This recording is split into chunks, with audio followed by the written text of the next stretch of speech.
السلام علیکم جی، میں قاسم علی شاہ، میرے ساتھ زین قریشی صاحب موجود ہیں. زین قریشی صاحب بڑے ایک شاندار وکیل ہیں اور ان کی جو ایکسپرٹیز ہیں وہ سائبر کرائم کے حوالے سے ہیں. مجھے بھی کبھی کنسلٹ کرنا ہوتا ہے اور سائبر لاز کے حوالے سے کچھ پوچھنا ہوتا ہے، میں زین قریشی صاحب سے رابطہ کر لیتا ہوں اور ان سے مشورہ لے لیتا ہوں. زین قریشی صاحب، ہمارا آج کا یہ سارا جو پروگرام ہے، ساری بات چیت ہے، اس کو کرنے کا ایک یہ بھی مقصد ہے کہ سوسائٹی میں بڑی تیزی کے ساتھ سائبر جو کرائمز ہیں وہ بڑھنے لگ پڑے ہیں. ہمارے ینگسٹرز لاکھوں کروڑوں کی تعداد میں یونیورسٹیز میں، کالجز میں، سکولز میں پڑھ رہے ہیں اور بڑا طبقہ ایسا ہے جس کو پتہ ہی نہیں ہے کہ یہ قانون کی خلاف ورزی ہے، ان کو پتہ ہی نہیں ہے کہ جرم ہے. میں اکثر میں بیٹھ کے یہ بھی ڈسکشن کرتے ہیں کہ سائبر لاز کی جو اویئرنیس ہے اسے نصاب میں شامل کرنا چاہیے تاکہ ہم ایک مہذب قوم بن سکیں. میں پہلا سوال آپ سے یہ پوچھنا چاہوں گا، مجھے بتائیے کہ جو سائبر سارے لاز ہیں یا سائبر کرائم ہے، اس کی بنیادی قسمیں کون سی؟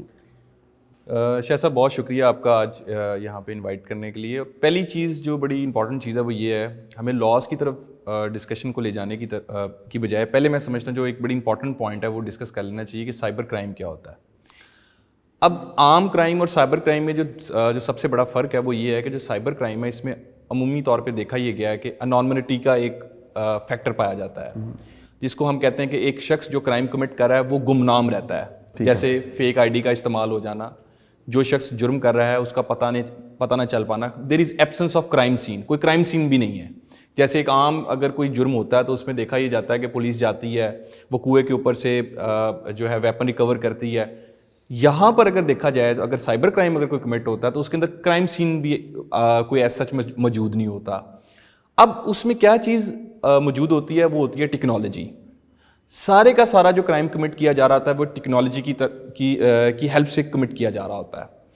تو پاکستان کے اندر یہ میں سمجھتا ہوں کہ 2009-2010 کے بعد جب ٹیکنالوجی کا ایک بوم آیا اور اسپیشلی جو سوشل میڈیا تھا وہ ایک بہت زیادہ بڑے پیمانے پہ اس کے اوپر جو نمبر آف یوزرز تھے وہ انکریز ہوئے، تو ایک ضرورت محسوس ہونے لگ گئی کہ ایک ایسا لا ہونا چاہیے جو کہ کور کرے تمام اسپیکٹس کو. تو اس سے پہلے ایک لا موجود تھا الیکٹرانک ٹرانزیکشن آرڈیننس کے نام سے، جو کہ 2002 کے اندر آیا. تو ایک بڑی امپورٹنٹ چیز تھی کہ کیسے جو ہے یہ ایک ایسا لا آئے جو کہ سب فیکٹرز کو کور اپ کرے. جیسے سائبر اسٹاکنگ کو کور کیا جا سکے، جیسے اگر کسی کے ساتھ الیکٹرانک فراڈ ہو جاتا ہے اس کو کور کیا جا سکے. تو پھر 2016 کے اندر prevention of electronic crimes act کے نام سے ایک لا آیا جس کے اندر یہ تمام چیزوں کو انکلوڈ کیا گیا، جس میں الیکٹرانک فراڈ تھا، الیکٹرانک فارجری تھی، سائبر اسٹاکنگ تھا، offence against the dignity of a natural person تھا. اس طرح جو باقی امپورٹنٹ بڑے آفینسز جیسے چائلڈ پورنوگرافی ہے، سائبر ٹیررزم ہے، ہیٹ سپیچ ہے، یہ سارے کے سارے جو امپورٹنٹ آفینسز تھے پھر اس کے اندر انکلوڈ کیے گئے اور ان کی سزائیں اس کے اندر بتائی گئی. تو سائبر حق کے حوالے سے اگر کوئی امپورٹنٹ قانون اس ٹائم جو موجود ہے تو وہ ہمارے سامنے prevention of electronic crimes act 2016 کے نام سے ہے. ٹھیک اوکے. اب اس میں جو آج ہمارے ینگسٹرز جن کے ہر ایک کے ہاتھ میں سیل فون ہے اور بڑے آرام سے وہ ایک آئی ڈی بناتے ہیں فیس بک پہ، پوسٹ کرنے لگ پڑتے ہیں، وہ اپنے فرینڈز، اپنے فیلوز، ان کے نام بگاڑتے ہیں، ان کے یہ دیکھیں نا طنز تو بہت زیادہ ہے زین بھائی. آپ چلتے پھرتے دیکھیے روڈ پہ لوگ آواز لگا دیتے ہیں ایک دوسرے کو. اور یہ جو موقع مل گیا ہے فیس بک پہ پوسٹ کرنے کا، ٹویٹر پہ پوسٹ کرنے کا، یا جتنے سورس ہیں، میڈیم ہیں کمیونیکیشن کے، ان پہ بلیک میل کرنے کا، یہ ٹرینڈ بہت زیادہ بڑھا نہیں ہے؟ بالکل. اس میں شاہ صاحب اس میں جو سب سے امپورٹنٹ چیز تھی، بہت سارے لوگ جو کہ ہمارے پاس جب کیسز آتے تھے تو ہم پوچھتے تھے کہ یہ آپ کو پتہ نہیں تھا یہ جرم ہے. تو بہت ساری جو میجورٹی ہے جو کہ ینگسٹرز کے اوپر میں سمجھتا ہوں کہ مبنی ہے، وہ یہ سمجھتی ہے کہ یہ جرم ہی نہیں ہے. آپ کسی کی تصویر کو اس کی بغیر اجازت اٹھاؤ اور لگا کے اپنی آئی ڈی پہ لگا دو، یہ جرم ہی نہیں ہے. لوگ یہ سمجھتے ہیں. آپ کسی کو بھی بلیک میل کر سکتے ہیں، لوگ یہ سمجھتے ہیں یہ لوگوں کے خیال میں یہ جرم نہیں ہے. اچھا، پھر لوگوں کے اندر جو میں نے ایک جو چیز دیکھی وہ یہ تھی کہ لوگ عام طور پہ زیادہ تر سائبر جو کرائمز میں پھنس جاتے تھے وہ ایسے پھنستے تھے کہ وہ کسی کی شیئر کی ہوئی چیز کو اپنی وال پہ شیئر کر لیتے تھے اور وہ سمجھتے تھے کیونکہ یہ ہم نے اس کو انیشیٹ نہیں کیا تو ہم اس میں مجرم نہیں ہو سکتے. تو بہت ساری جو اس میں جو ایک میں سمجھتا ہوں کہ ایک وجہ ہے لوگوں کی اس میں انوالو ہونے کی، وہ لا علمی ہے. اب لوگوں کو آئیڈیا ہی نہیں ہے کہ وہ کون سا مواد جو ہے وہ انہوں نے فیس بک پہ لگانا ہے، کون سی چیز نہیں لگانی، کون سی چیز اپنے واٹس ایپ کے تھرو شیئر نہیں کرنی. عام طور پہ لوگوں کے اندر جو خصوصاً میں اس میں ایک ایج فیکٹر بھی ڈال دوں کیونکہ ایک امریکن ریسنٹ ریسرچ سامنے آئی ہے کہ جو 60 سال سے عمر کے لوگ زیادہ ہیں ان کے اندر فالس انفارمیشن شیئر کرنے کا ٹرینڈ زیادہ پایا گیا ہے. کیونکہ عام طور پہ پاکستان میں اگر دیکھا جائے تو 60 سال کی ایج میں کیونکہ لوگ زیادہ تر ریٹائرڈ ہو جاتے ہیں تو کام کرنے کے لیے کچھ زیادہ ایسا ہوتا نہیں, تو وہ کیا کرتے ہیں کہ وہ اس طرح کی چیزوں کے اوپر, اس طرح کی نیوز کے اوپر زیادہ جو ہے وہ بلیو کرتے ہیں, جو کہ آپ کو پتہ ہے کہ عام طور پہ وائرل ہوتی ہیں سوشل میڈیا کے اوپر. تو ینگسٹرز بھی اس سے افیکٹڈ ہیں اور ایک ہمارا طبقہ جو کہ ایک 60 سال کی ایج سے زیادہ ہے وہ بھی اس سے افیکٹڈ ہے. جو میں سمجھتا ہوں کہ اس کی سب سے بڑی ایک وجہ ہے وہ لا علمی کی, جو سب سے بڑی ایک انفارمیشن جو ایک وجہ مجھے سمجھ آتی ہے وہ یہ ہے کہ ہماری کوئی پراپر طریقے سے یہ کوئی نصاب کا حصہ نہیں ہے. جب تک سائبر نصاب کا حصہ نہیں بنے گا تب تک لوگوں کو پتہ کیسا چلے گا کہ سائبر کرائم کیا ہوتا ہے. پھر اس کے علاوہ میں سمجھتا ہوں کہ جو لا کی لینگویج ہونی چاہیے وہ بھی آسان ہونی چاہیے. Unauthorized access to the information system, یہ ایک میرے جیسا وکیل تو سمجھ سکتا ہے لیکن ایک جو عام آدمی ہے اس کی سمجھ سے یہ چیزیں باہر ہیں. ایک تو سادہ لینگویج ہونی چاہیے. تیسرے نمبر میں سمجھتا ہوں گورنمنٹ لیول پہ بھی بہت ساری ہمیں اس ٹائم اویئرنیس کمپینس چلانے کی ضرورت ہے. ابھی جتنی کمپینس ہم نے ابھی تک دیکھی ہیں وہ تو پرائیویٹلی لوگ چلاتے ہیں اپنی یونیورسٹیز میں آگاہی لانے کے لیے, اپنے اداروں میں آگاہی لانے کے لیے. گورنمنٹ لیول پہ ایک میسو کمپین چلانے کی ضرورت ہے تاکہ یہ جو سارے معاملات ہیں ان کو ٹھیک کیا جا سکے. اچھا, میں نے جب بھی اس طرح کی کمپین چلائی ہے میرے سوشل میڈیا, کیونکہ اس کی فالوئنگ اچھی ہے اور آرگینک فالوئنگ ہے, اور کبھی بھی میں نے ایف آئی اے کی سروسز کے حوالے سے میں نے کوئی کمپین چلائی ہے تو زین بھائی بڑی عجیب طرح کی فیڈ بیک آتی ہے. کوئی شک نہیں ہے کہ لوگ جاننا چاہتے ہیں. یہ پروگرام آپ کا میرا بھی شاید لاکھوں لوگ دیکھیں گے, لیکن ہمارا گورنمنٹ, ہمارا سسٹم, ہمارے ادارے ڈیلیور نہیں کر پاتے. یعنی لوگ اپلیکیشن دیتے ہیں اور وہ ان کے پورٹل پہ جا کے دے دیتے ہیں یا فزیکل اپلیکیشن دے دیتے ہیں, ڈیلیور نہیں ہوتا. آپ سمجھتے ہیں کہ گورنمنٹ کو بڑا سنجیدہ سوچنا چاہیے کہ جس طرح تھانے بڑے ایکٹیو ہیں, جس طرح سے سب ڈویژنز بڑی ایکٹیو ہیں, جس طرح سے پوری ڈیوائیڈ ہم کرتے ہیں کہ ایس پی کے انڈر ایریا کو کر دیتے ہیں, اس کے بعد پورے ضلع کا ایک ڈی پی او ہوتا ہے یا پھر سی سی پی او ہوتا ہے یا پھر ڈی آئی جی آپریشنز ہوتا ہے. آپ سمجھتے ہیں کہ اسی طرح اس کی فورس کو بڑھانے کی بڑی ضرورت ہے؟ اس میں شاہ صاحب ایک تو آپ کی بات بالکل میں اس سے ایگری کروں گا. ایک تو فورس بڑھانے کی ضرورت ہے, فیسیلیٹیز کو بڑھانے کی ضرورت ہے, پاور بڑھانے کی ضرورت ہے. آپ کو ان کو ہر قسم کی فیسیلیٹیز پرووائڈ کرنی پڑے گی, جدید فیسیلیٹیز پرووائڈ کرنی پڑیں گی. دوسرے نمبر میں سمجھتا ہوں کہ اگر آپ سائبر کرائم کا وکٹم اگر ہم دیکھیں تو وہ ایک کلاس 6 کا بچہ بھی ہے اور وہ ایک یونیورسٹی میں بیٹھا ہوا بچہ بھی ہے. اب وہ کیسے, آپ نے ایک چیز خریدی, سب اسٹینڈرڈ آ گئی, آپ نے پیسے پے کیے, چیز نہیں آئی, یا چیز آ گئی آپ نے جو منگوائی تھی وہ نہیں آئی. اب یہ الیکٹرانک فراڈ ہے. اچھا, پھر اگر آپ سوشل میڈیا کے یوزر ہیں, آپ 20 سال کے ہیں, 21 سال کے ہیں, آپ کو کسی نے آپ کے نام کی جو آئی ڈی تھی وہ تیار کر لی, آپ اس کے وکٹم ہیں.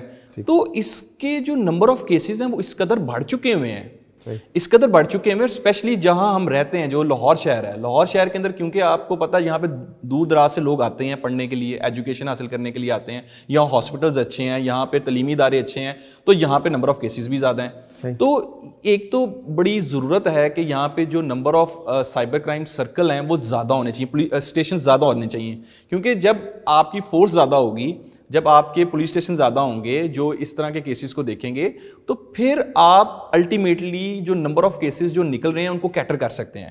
کیونکہ دیکھیں اگر کسی کا سوشل میڈیا کے اوپر, فیس بک کے اوپر اگر کوئی کسی کا فیس بک کی کسی پوسٹ کا وکٹم ہے تو الٹیمیٹلی جب تک فیس بک سے ریکارڈ نہیں آئے گا تب تک اس کیس کو پروسیڈ نہیں کیا جا سکے گا. تو بہت حد تک ہمیں نہ صرف یہ دیکھنا پڑے گا بلکہ ہمیں گورنمنٹ لیول پہ میوچل اسسٹنس ٹریٹیز کی طرف بھی جانا پڑے گا, اور دوسرے ممالک کے ساتھ جو ان ویب سائٹس کو, ان سوشل میڈیا ایپس کو آپریٹ کرتی ہیں, تاکہ ایک میں سمجھتا ہوں کہ میسو لیول پہ جو ہے وہ اس تمام چیزوں کو کیٹر کیا جا سکے.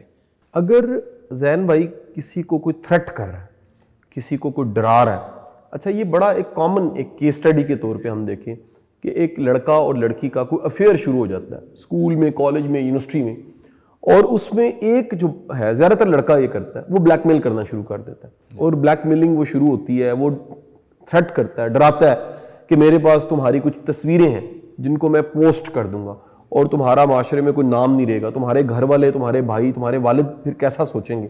اور اس کے بعد کوئی ڈیمانڈ کرنے لگ پڑتا ہے, وہ پیسوں کی ڈیمانڈ ہو سکتی ہے, کسی میں کہتا ہوں جرم یا گناہ کی وہ ڈیمانڈ ہو سکتی ہے. پہلا کام جو وکٹم بنا اس کو کیا کرنا چاہیے؟ دیکھیں, وکٹم کو کبھی بھی بلیک میل نہیں ہونا چاہیے. کبھی بھی کسی کی پیسوں کی آفر کے اوپر اس کو پیسے نہیں دینے چاہیے. ٹھیک ہے. جس دن وکٹم ایسے کسی شخص سے بلیک میل ہو گیا تو وہ یہ بات لکھ لے کہ وہ شخص بار بار بلیک میل ہوگا. ٹھیک ہے. ایک سائبر کرمنل کی ایک عادت یہ بھی ہوتی ہے جو کہ میں لوگوں کو بتانا چاہوں گا کہ وہ ہیبیچولی وہ ریپیٹ افینڈر ہوتا ہے. وہ جرم کو بار بار ریپیٹ کرتا ہے, اسی خاتون کے ساتھ کرتا ہے, سزا کمپلیٹ ہونے کے بعد بھی کرتا ہے, سزا سے پہلے بھی کرتا ہے.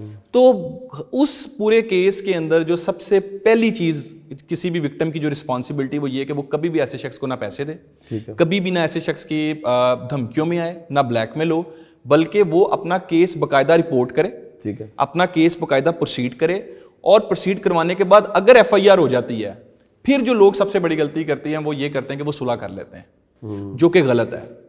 بہت سارے کیسز میں ہم نے یہ دیکھا کہ لوگوں نے سزا سے پہلے ہی صلح کر لی. بالکل صلح نہ کریں. جب کوئی ایسا شخص جو کہ بلیک میل کر رہا ہو, جو کہ تنگ کر رہا ہو, جس کی ایک پاسٹ ہسٹری پائی جاتی ہو, اس کو آپ سزا کروائیں. قانون کے جو اندر جو سزا لکھی گئی ہے اس کی طرف آپ جائیں, بجائے اس کے کہ آپ اس کے ساتھ کوئی اپنے فیملی پریشرز میں آ کے یا رشتہ داروں کے پریشر میں آ کے آپ راضی نامے کی طرف جائیں یا معاف کر دینے کی طرف جائیں. تو بہتر یہ ہے کہ آپ سزا کروائیں. دوسری بڑی امپورٹنٹ چیز ہے کہ لوگوں کو یہ بتانا بھی شاہ صاحب بڑا ضروری ہے آج اس پلیٹ فارم سے, ایسی تصویریں مت بھیجیں جن سے آپ کو یہ خطرہ ہو کہ ہم کل کو بلیک میل ہو سکتے ہیں. ایسا ڈیٹا مت بنائیں. جب آپ ایسا ڈیٹا بنائیں گے, ایسی چیزیں بھیجیں گے, تو پھر ہی بلیک میلنگ کا جو جواز ہے وہ پیدا ہوگا. جب آپ کا کوئی ایسا ڈیٹا ہی نہیں ہوگا, آپ نے کوئی ایسی انفارمیشن بنائی نہیں ہوگی, تو ایسی چیز جو ہے وہ سوال ہی پیدا نہیں ہوگا. لیکن پھر بھی بہت سارے لوگوں کو ان چیزوں کا بھی سامنا ہوتا ہے کہ ان کی تصویروں کو ایڈٹ کر دیا جاتا ہے. ٹھیک ہے, ان کی چیزوں کو ایڈٹ کر کے ان کو بھیج دیا جاتا ہے ڈرانے کے لیے. تو اس میں بھی جو میں سمجھتا ہوں کہ ایک امپورٹنٹ چیز ہے وہ یہ ہے کہ آپ ایسی صورتحال کے اندر بلیک میل مت ہوں اور فوری طور پہ قانون کا سہارا لیں. اچھا, اگر کسی کا کوئی ایسا ڈیٹا, کوئی ایسی تصویریں جو پرسنل ہیں, پرائیویٹ ہیں یا کچھ بھی ہے, وہ اپلوڈ ہو گئی, اب اپلوڈ ہو گئی, وہ کیا کرے؟ دیکھیں اس کے اندر لاء میں پروویژن موجود ہے. پروویژن یہ ہے کہ بیسیکلی اگر تو آپ کا کیس آلریڈی وہاں پہ آپ نے اپلیکیشن دی ہوئی ہے, ٹھیک ہے, تو جو ڈیٹا ان لافل کنٹینٹ ہٹانے کی جو ذمہ داری ہے وہ بیسیکلی پی ٹی اے کے پاس ہے. ٹھیک ہے, یا تو آپ ڈائریکٹلی پی ٹی اے کو بھی اپلیکیشن دے سکتے ہیں, یا پھر جہاں پہ آپ کا آلریڈی کیس چل رہا ہے, جیسے آپ کا F I A cyber crime circle میں کیس چل رہا ہے, تو آپ وہاں بھی اپلیکیشن دے کر اس کے ریموول کے لیے, ان یو آر ایل کی ریموول کے لیے ریکویسٹ کر سکتے ہیں. اب اگر ڈیٹا اپلوڈ ہو چکا ہے تو پہلی چیز یہ ہے کہ اس ڈیٹا کو آپ نے ریموو کروانا ہے تھرو, میں نے جیسے بتایا جو ادارہ ہے وہ پی ٹی اے ہے. اب بہت سارے کیسز کے اندر ہم یہ لوگ کہتے ہیں کہ جی کیسے ہم رپورٹ کریں. اس کے لیے سب سے امپورٹنٹ چیز یہ ہے کہ لوگوں کو جب اپنا کیس رپورٹ کریں گے, آپ ایف آئی اے کے اندر اپلیکیشن دیں گے, تو آبویسلی اگر آپ کا ڈیٹا اپلوڈ ہوا ہوگا تو یہ چیز بھی آپ کے نالج میں اسی ٹائم آ جائے گی کہ ہم نے یہاں پہ اپلیکیشن دینی ہے ڈیٹا ریموول کی ٹو دی سیم سرکل. پھر وہ آگے آپ کی اپلیکیشن کو to the P T A report کر سکتے ہیں کہ جی یہ ان کا یہ اپلیکیشن ریسیو ہوئی ہے اور ان کا ڈیٹا یہ انلیگلی اپلوڈ کیا گیا ہے, اور ان لافل کنٹینٹ کو ریموول کی اپلیکیشن پی ٹی اے کے پاس پھر وہ اتھارٹی ہوتی ہے کہ وہ اس کو ریموو کرے. یہ پروگرام ممکن ہے کوئی کرمنل بھی دیکھ رہا ہو, جی کیا کہنا چاہیں گے اس کو؟ دیکھیں میں اس میں ہر شخص کو یہ کہوں گا کہ بالکل یہ مت سمجھیں کہ جو آپ آن لائن ایکٹیویٹی کرتے ہیں آپ کو کوئی پکڑ نہیں سکتا, کیونکہ جو سائبر کرمنل ہوتا ہے اس کے ذہن میں سب سے پہلے یہ چیز ہوتی ہے کہ میں انونیمس ہوں, مجھے کوئی بندہ جانتا نہیں ہے, میں جو کاروائی کر رہا ہوں میں ایک فیک آئی ڈی سے کر رہا ہوں. لیکن یاد رکھیے گا جو اس میں پہلا ایویڈنس آتا ہے آپ کے خلاف وہ آپ کے آئی پی ایڈریس کا آتا ہے. جو آپ کا جو سب سے پہلا ایویڈنس ہوتا ہے جو یہ ثابت کرتا ہے کہ یہ کرائم کہاں سے کمٹ ہوا. تو یہ یاد رکھیے گا کہ جو شخص بھی اس طرح کے کسی جرم کے اندر جو ہے وہ انوالو ہے یا کر رہا ہے یا کرنے کی پلاننگ کر رہا ہے یہ سوچتے ہوئے کہ وہ پکڑا نہیں جائے گا, تو میں یہ ضرور کہوں گا کہ ایسا مت کیجیے گا, اور اگر ایسے کسی کام میں انوالو ہیں تو فوری طور پہ بند کر دینا چاہیے. اور یہ چیزیں جب آپ کسی کیس میں آ جاتے ہیں, انوالو ہو جاتے ہیں, پھر آپ کو پتہ چلتا ہے کہ یہ آپ کی فیملی کے لیے کتنا ڈسٹربنگ ہے, آپ کے کیریئر کے لیے کتنا خطرناک ہے, اور کوئی ایسا سائبر کیس نہیں ہوتا جس میں جو ملزم ہیں وہ جو ہے وہ سرفیس پہ نہ آئے, at the end of the day وہ پکڑا جاتا ہے. بالکل ٹھیک, بہت بہت شکریہ جی. ہم نے ایک سائبر کرائم اور سائبر لاز کی اویئرنیس کے حوالے سے بڑی ایک بنیادی جو ساری انفارمیشن تھی اور جو آپ کے سوال تھے ان کو ایڈریس کیا. میں زین قریشی صاحب کے ساتھ گاہے بگاہے انہیں زحمت دوں گا اور دوبارہ ایک نئے انداز سے نئے کویشچنس کے ساتھ حاضر خدمت ہوں گا. اپنا بڑا خیال رکھیے گا. بہت بہت شکریہ. پاکستان زندہ باد.